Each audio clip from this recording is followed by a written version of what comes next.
Vamos a continuar con la lectura que tenemos el día de hoy. Vamos a ver el evento que nos toca justamente, que es Jesús ante Pilato. Si recuerdan, Jesús cuando es arrestado, ¿no? En Getsemaní, después fue llevado, ¿no? Y se hizo un juicio durante la noche, ¿no? Donde se llevaron testigos falsos, donde se les acusó una y otra vez, ¿no? Falsamente, para poder entregar a Jesús, ¿no? Para poder mandar a matar a Jesús. Ahora bien, vamos a ir a la palabra, vamos a Juan. Ahí tenemos 18.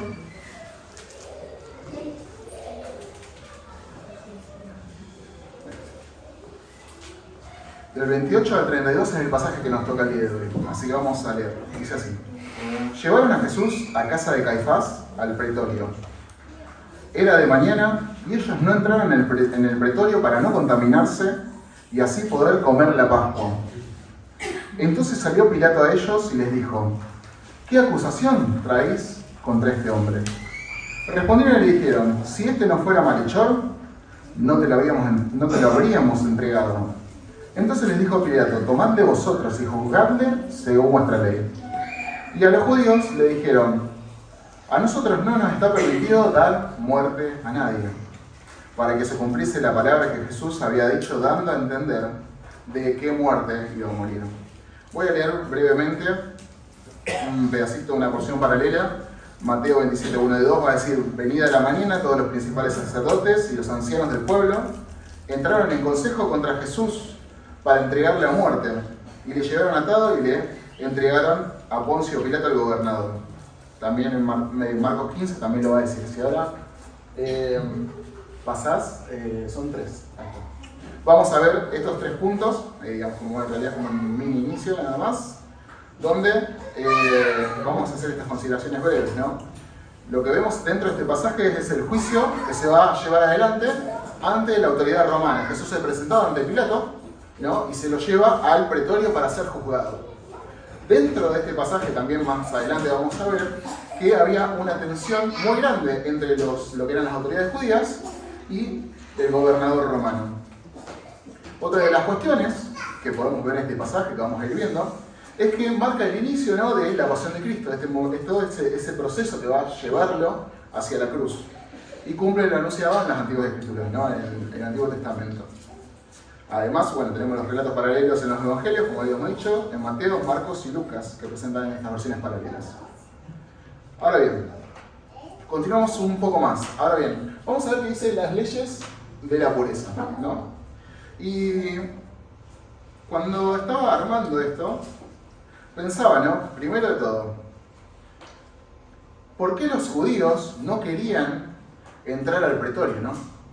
Ahora bien, quizás ni siquiera sabes qué es un pretorio, ¿no? Después de ser interrogado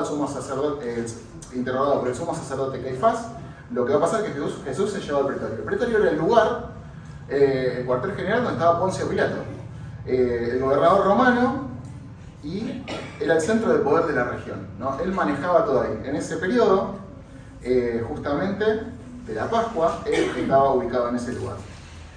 Ahora bien, como decía, los líderes judíos cuando llegaron a ese lugar no quisieron pasar al lugar, no quisieron entrar. ¿Por qué? Porque era un lugar para gentiles, ¿no? Y esa entrada a ese lugar los iba a contaminar y no les iba a permitir poder participar de la Pascua. Según sus estrictas leyes de pureza ritual, como estamos diciendo, entrar en el lugar de los gentiles los hacía impuros, ¿no? Ahora bien, ¿en qué consistían estas leyes de la pureza? Las leyes de la pureza principalmente se ubican en los libros de Levítico y Números, definían lo que era puro para el pueblo y lo que era impuro. Un estado de impureza obviamente no necesariamente era pecaminoso, sino que impedía a la persona participar en el culto del templo o en algunas ofrendas sagradas. Algunos de los ejemplos de las causas de pureza ceremonial la podemos encontrar, por ejemplo, en Números 19, si me acompañan, que lo conocemos también por un ejemplo en Sansón, ¿no? El 19:11 va a decir lo siguiente: el que tocare cadáver de cualquier persona será inmundo por 7 días. Otras son enfermedades de la piel, si vamos a Levítico 13. si me acompañan.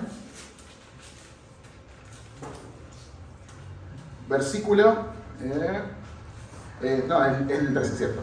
Que va a hablar sobre la lepra, ¿no? Cuando el hombre tuviera en la piel de su cuerpo hinchazón, el versículo 2, o erupción o mancha blanca, y hubiera en la piel de su cuerpo como llaga de lepra, será traído a Aarón el sacerdote y a uno de sus hijos, y va a continuar. En el 3 al final dice: el sacerdote le reconocerá si es llaga de lepra y le declarará inmundo, ¿no? También podemos ver fluidos corporales, también va a decir en el 15, va a hablar de cuestiones de índole física, digamos, del flujo de la mujer, también el flujo de semen del varón, va a ser impuro, ¿no? Y van a tener que pasar por ciertos rituales de purificación. Pero la que vemos en este momento, ¿no? La que veíamos en lo de entrar en el pretorio, ¿no? Ese lugar donde estaban la gente que no era de Dios, los gentiles, era una tradición rabínica, ¿sí? Podemos ver que esta costumbre se desarrolla entre lo que es después del exilio y hasta el primer siglo de esta era. Los judíos comenzaron a considerar que el contacto con los gentiles, especialmente entrar en las casas, era algo que los podía volver ritualmente impuros. Obviamente era una cuestión ya de los rabinos, ¿no? De leyes humanas. Como decía, para los judíos los gentiles eran a menudo considerados impuros por no seguir justamente las leyes de la Torá. Y no solo eso, sino que un judío que entraba en la casa de alguien podía justamente tocar algo que justamente lo volviera impuro y no poder participar de estas cosas. Una nota importante que yo había puesto es que no está explícitamente puesta en la ley de Moisés como tal, o sea, que si vos tocas algo así, digamos que entrar solamente a un lugar te ayuda a volver impuro. Ahora bien, podemos ver algunos ejemplos de esta mentalidad. Eso sí lo podemos ver. Si me acompañan a Hechos,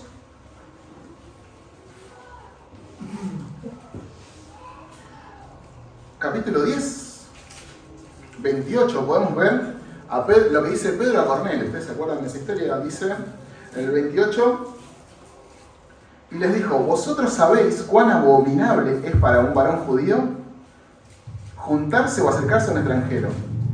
Pero a mí me ha mostrado Dios que a ningún hombre llame común o inmundo. Aquí se ve claramente la idea judía, justamente de esta, de que si entraban en contacto, automáticamente ya eran impuros. Aunque la Torá, como decía, no lo decía implícitamente. Hechos 11 también va a decir algo más así.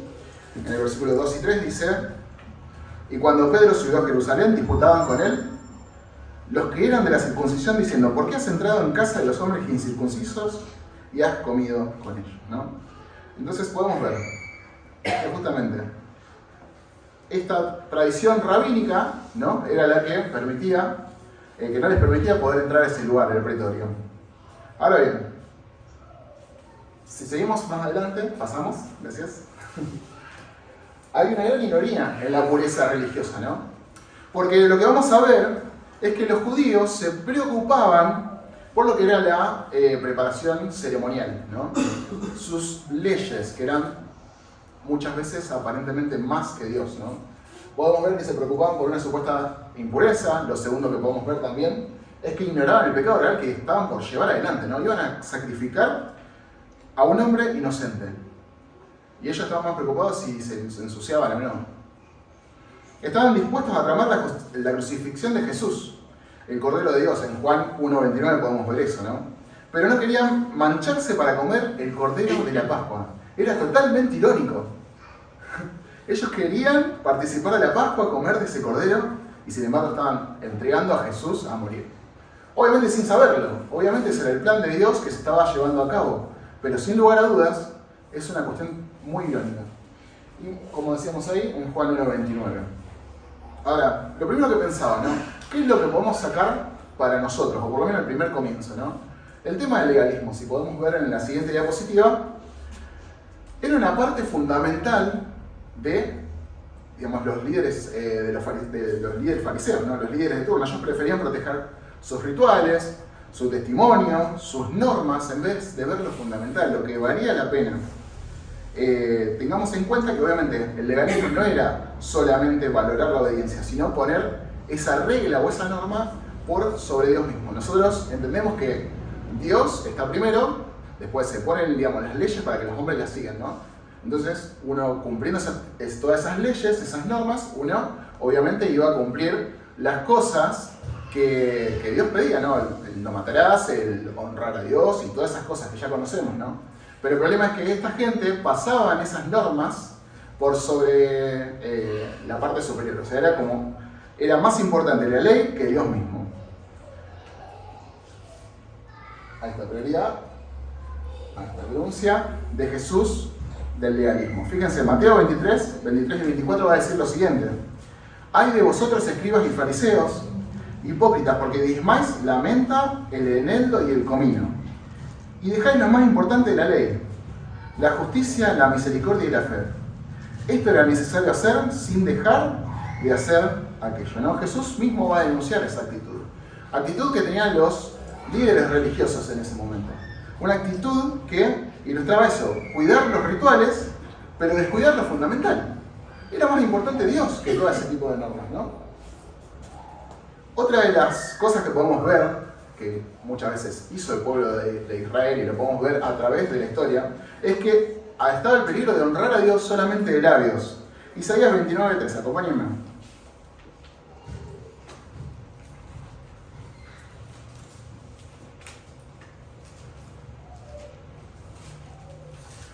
Dice pues el Señor, porque este pueblo se acerca a mí con su boca, y con sus labios me honra, pero su corazón está lejos de mí. Y su temor de mí no es más que un mandamiento de hombres que les ha sido enseñado, ¿no? Qué importante, ¿no? Para nosotros. Ellos fueron ejemplo para nuestras vidas. La palabra dice eso, que estaban puestos para eso.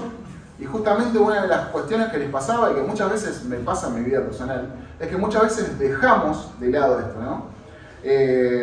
Decimos que adoramos a Dios, nos presentamos todos los miércoles, los domingos, los viernes, ¿no? O en la actividad que participes, y a veces estamos presentes, pero nuestro corazón está lejos. Entonces es importante también tener esto. Parte del legalismo es ese. A veces estamos lejos de Dios, a pesar de que cantamos, que adoramos y que hacemos todas las cosas.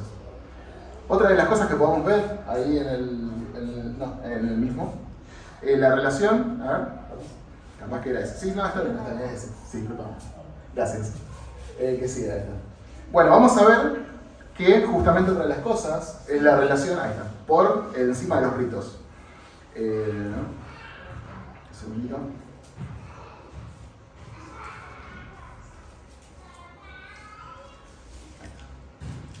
Relación antes que rituales. O sea, 6:6, si me acompañan.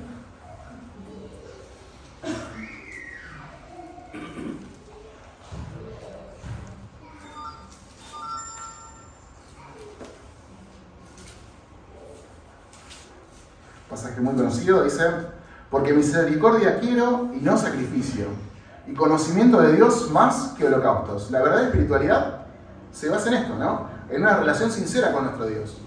Y no en ofrecer obediencia, sacrificio, que obviamente es importante, ¿no? Cumplir las leyes del Señor, los mandamientos que Él tiene para con nosotros. Pero también es importante que nos enfoquemos en nuestra relación con Él. El segundo punto es la obediencia por sobre sacrificio. Fíjense, 1 Samuel 15:22. Si me acompañan también.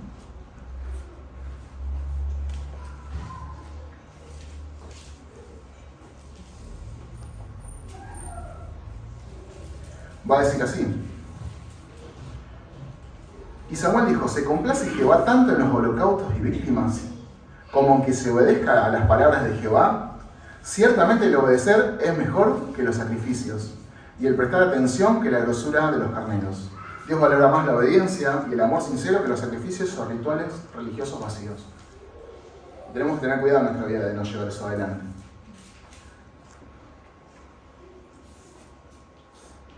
Y pensaba, ¿no? ¿Qué cosas son las que ocupan nuestra mente? ¿Cuáles son los rituales cristianos que tenemos? El congregarnos, el ejecutar el servicio con excelencia, la obediencia, el cumplir las normas. ¿Eso es lo importante?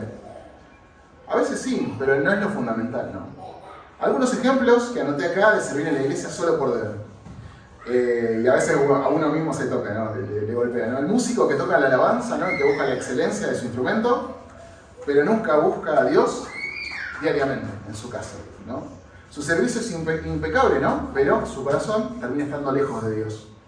Quizás el ujiero es la persona que nos acomoda, ¿no? Con una sonrisa en las conferencias como vimos hace poco, pero no se toma el tiempo para orar, ¿no? Y permanecer en comunión con nuestro Padre. A veces, cosa que también nos pasa, el predicador que prepara un mensaje y que, por ejemplo, lo hace solo para cumplir, ¿no? Y lo hace a último minuto y no buscas genuinamente todos los días de que Dios le hable. Otra de las cosas que pensaba, ¿no? El que no falta a ninguna reunión, sin embargo en casa es un desastre, ¿no? La familia sufre por eso. El juzgar a otros por vestimenta, forma de hablar, ¿no? Y tantas otras. Cumplir actividades cristianas como una lista de tareas, compararse con otros creyentes y ver justamente a veces si yo soy un poco más santo que el otro, ¿no? Y todo ese tipo de cuestiones que son cosas irrelevantes para la vida del creyente. Entonces tenemos que buscar a Dios primeramente y no caer juntamente en esto, ¿no? Que todo este legalismo se vuelva parte de nuestra vida. Es más, si vamos a Corintios, a 1 Corintios 6, 20, vamos a ver.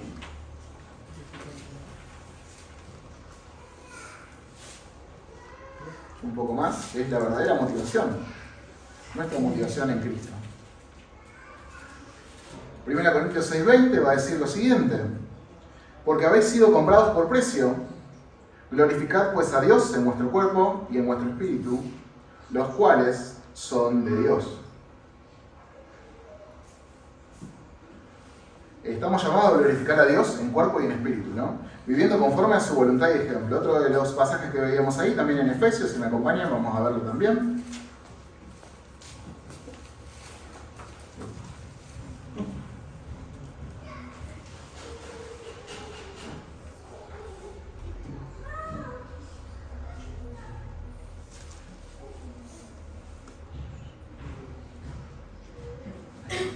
Efesios 2, 8 y 9 dice lo siguiente: porque por gracia sois salvos por medio de la fe, y esto no de vosotros, pues es don de Dios, no por obras, para que nadie se gloríe. Nuestra relación cercana con Dios y su gracia es la base de nuestra vida, ¿no? De nuestra verdadera motivación. Eso debería ser el alcance. Cristo nos rescató de nuestra vana manera de vivir. Nosotros merecíamos la condenación eterna, merecíamos estar en esa cruz y pagar por todos nuestros pecados, por todas las cosas que hicimos. Sin embargo, fuimos comprados por este precio tan maravilloso que fue la sangre de Cristo. Podemos verlo también en Hebreos, ahí si me acompañan, 10, 19 al 22, que dice lo siguiente: así que hermanos, teniendo libertad para entrar en el lugar santísimo por la sangre de Jesucristo, por el camino nuevo y vivo que Él nos abrió a través del velo, esto es, de su carne, y teniendo un gran sacerdote sobre la casa de Dios, acerquémonos con corazón sincero, en plena certidumbre de fe, purificados los corazones de mala conciencia y lavados los cuerpos con agua pura. Fuimos adquiridos a un precio invaluable, ¿no? El sacrificio de Cristo que nos concede no solo salvación, sino también un propósito. Podemos ver un poco más adelante otras cuestiones que van a ser sobre leyes de Pilato y demás cuestiones con los romanos, para seguir analizando el texto que veníamos viendo. En Juan 18, 29, ahí se lo leo, dice así, vamos a repasar el pedacito de eso. Entonces salió Pilato a ellos y les dijo: ¿qué acusación traéis sobre este hombre? Es una pregunta crucial y es importante porque es el comienzo del juicio. Pilato estaba actuando según el derecho romano. Un gobernador romano no podía ejecutar a nadie, a una persona, sin un juicio y una acusación formal. La ley romana requería que se presentara una acusación válida y legal. O sea, uno no podía ir a acusar porque acusaba. Tenía que llevar una acusación legal, una acusación válida, antes que el gobernador pudiera ejecutar esto. Obviamente con esta pregunta, Pilato lo que estaba haciendo era demandando a los judíos que le dieran una base legal, ¿no?, para su demanda, ¿no?, para ejecutar este juicio. Él sabía que, obviamente, los judíos estaban trayendo a Jesús por cuestiones religiosas. No era por una cuestión que era, digamos, un delito romano en ese momento. Pilato no iba a condenar a nadie simplemente porque los líderes religiosos lo pidieron en ese momento, pero necesitaba un cargo de sedición, una traición, o algún delito que estuviera bajo su jurisdicción, donde él gobernaba, ¿no? Entonces resalta la falta de ese cargo, o sea, los judíos traían a Jesús por una cuestión religiosa. Y por lo que podemos notar después más adelante, que va a pasar en la próxima reunión, es que Jesús era inocente hasta cierto punto dentro del tribunal romano. Lucas 23, 1 y 2 va a decir, ¿sí?, qué es lo que acusan, ¿sí? Dice, levantándose entonces toda la muchedumbre de ellos, llevaron a Jesús a Pilato y comenzaron a acusarle diciendo, a este hemos hallado que pervierte a la nación, que prohíbe dar tributo a César diciendo que él mismo es el Cristo, un rey. O sea, la respuesta que los líderes le decían es que este es un malhechor, confía en nosotros, ¿no? Y condenarlo, ¿no? Sin embargo, Pilato no cae en esa y vamos a analizar un poco los detalles que Juan omite. Primero de todo, le dicen que él pervierte la nación. Es una acusación de sedición. Y obviamente los líderes religiosos intentan presentar a Jesús como una amenaza para el pueblo romano. Es una amenaza social y política, alguien que va a causar desorden y subversión.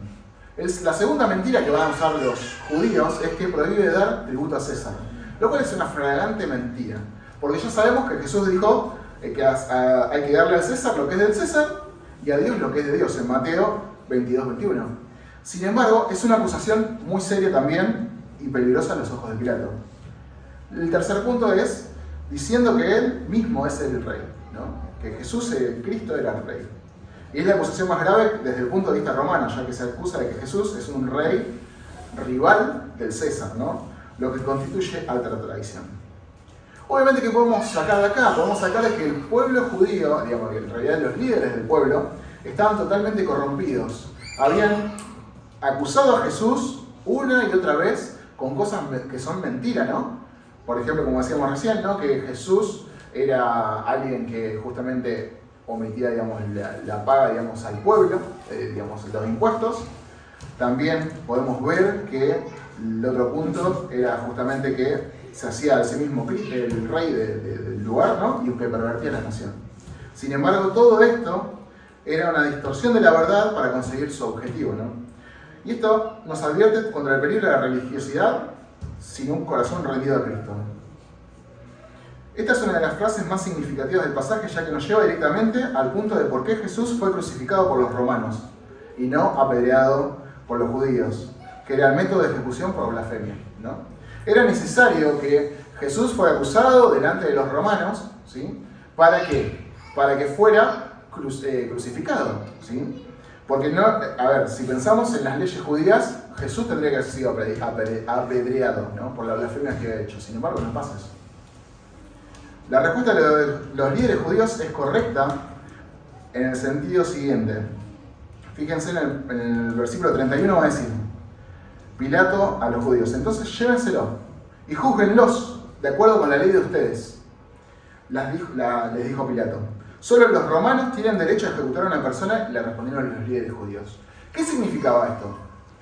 Que los judíos no podían hacer lo que querían bajo el reinado de Pilato, ¿sí? Ellos no podían ejecutar ese juicio, no podían hacer eso. Para entender un poco la respuesta de los judíos debemos recordar que en ese tiempo Judea era una provincia del Imperio Romano. Eso significaba que aunque a los judíos se les permitía seguir sus leyes religiosas, poder tener el Sanedrín, ¿no?, el liderazgo que ellos tenían, su propio tribunal, la autoridad máxima que ellos tenían, todo lo que pudieran hacer debía ser autorizado justamente por el gobernador romano, en este caso Pilato. Entonces, ¿qué tenía que pasar? Para poder matar a Jesús, los judíos tenían que lograr que Pilato los autorizara. El Imperio Romano, para poder hacerlo, para poder mantener control de sus provincias, tenía ciertos derechos que ellos podían manejar, ¿no? Se los reservaban para ellos. Ellos podían ejecutar o decir, si te autorizo a que mates. Pero si no, no. Nadie podía. Aunque Sanedrín podía juzgar a un judío por un crimen capital como la blasfemia, no podía ejecutar la sentencia sin el permiso del gobernador. Entonces, ¿qué le dijeron los judíos? Nosotros no podemos matar a nadie si no nos autorizás. Sí, sencillo, directo. el derecho a ejecutar se le había quitado por los romanos, sin embargo su motivo era más profundo. Ahora bien, tenemos ahí. Bien, el contexto ya lo habíamos dicho. ¿Por qué no lo juzgaron y lo ejecutaron ellos? Bien, vamos a ver un poquito más. Los judíos tenían un grave problema con Jesús. ¿Cuál era el problema? Ellos habían condenado a Jesús por blasfemia. Mateo 26, 65-66 va a decir eso. Un delito castigado con la muerte, por apedreamiento según la ley judía, en Levítico 24, 16 va a decir eso. Sin embargo, existían muchas razones por las cuales no pudieron apedrearlo. La primera era la popularidad de Jesús. Jesús tenía muchos seguidores en ese momento.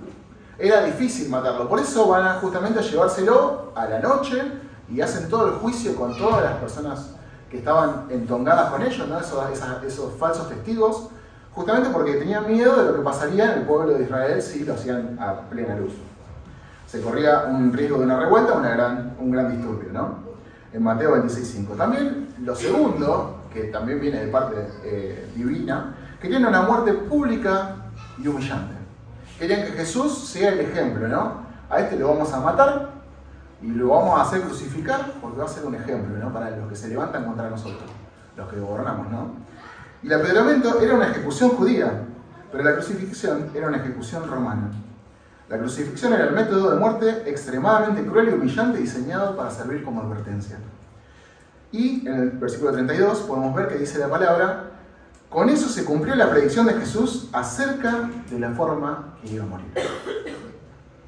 Entonces nos ponemos a pensar, ¿no? En lo que decía acá, lo que podemos ver acá. Lo primero de todo, ¿qué significado tiene para nosotros esto? La respuesta de los judíos, si bien parece algo legal, es parte del plan de Dios, ¿no? Se vino a cumplir una profecía. Podemos ver en Juan 3:14, si me acompañan. Ahí nomás, estamos ahí en algunos versículos. Va a decir cómo va a ser, ¿no? Y dice: y como Moisés levantó la serpiente en el desierto, así es necesario que el Hijo del Hombre sea levantado. Se iba a cumplir la profecía que Dios había dado. El apedreamiento no encajaba con eso, porque no lo iban a poder levantar, ¿sí? Esta era la profecía del Antiguo Testamento sobre el Mesías sufriente. Era la profecía que se iba a cumplir de que Jesús era necesario que sea levantado y que su muerte fuera un espectáculo público. En Isaías 53 también podemos ver que él va a ser traspasado, ¿no? Y lo mismo, en el apedreamiento eso nunca podría haber pasado. Entonces, todo esto que va sucediendo, ¿no? Todas estas cosas que van pasando son porque se ejecuta el plan de Dios. En Zacarías 12:10 va a decir eso también. Lo que es consistente con la crucifixión, pero no con el apedreamiento. La misma Biblia nos enseña que Cristo se hizo maldición por nosotros al ser colgado en el madero. Gálatas 3:13 justamente va a decir eso, si lo vemos.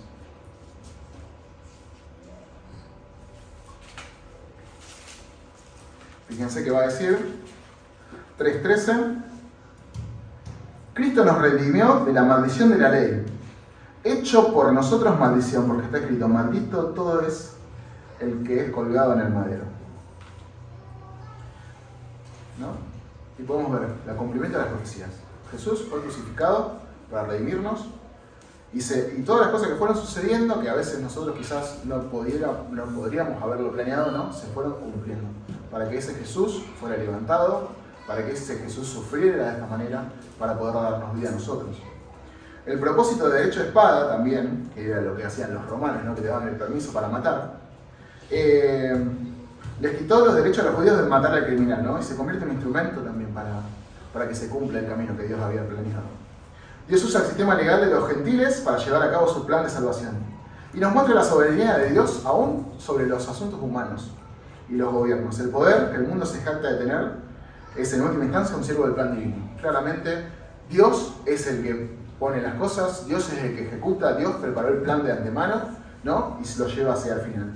Y el sacrificio de Cristo, el hecho de la crucifixión, se llevó a cabo por los romanos y fue una ejecución pública, nos enseña que el sacrificio de Jesús no fue algo local.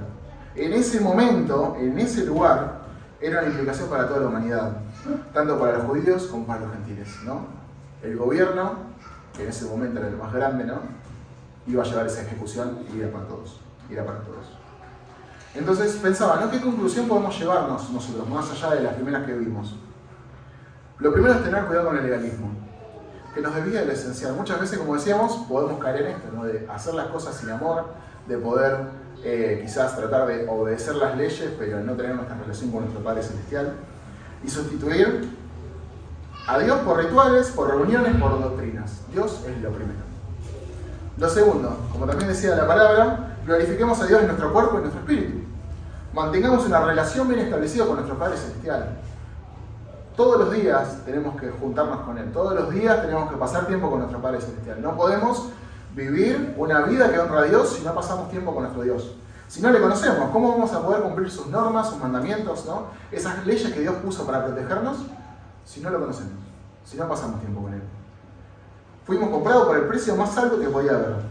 Tengamos cuidado, como tercer punto, de no corromper nuestra vida, ¿no?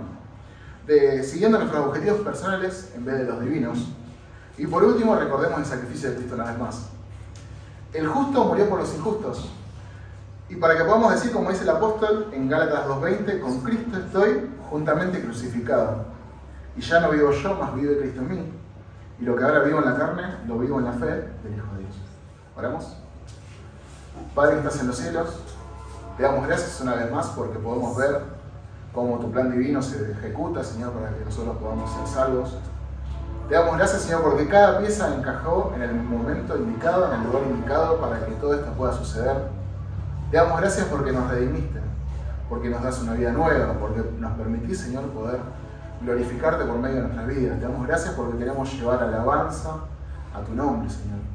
Te queremos pedir que podamos tener una relación íntima contigo, que no la descuidemos, que no nos desviemos, que podamos justamente permanecer, Señor, alejados del legalismo, alejados de los rituales, Señor, y tener una vida viva, una vida que se manifieste todos los días, que podamos tener una relación contigo diaria.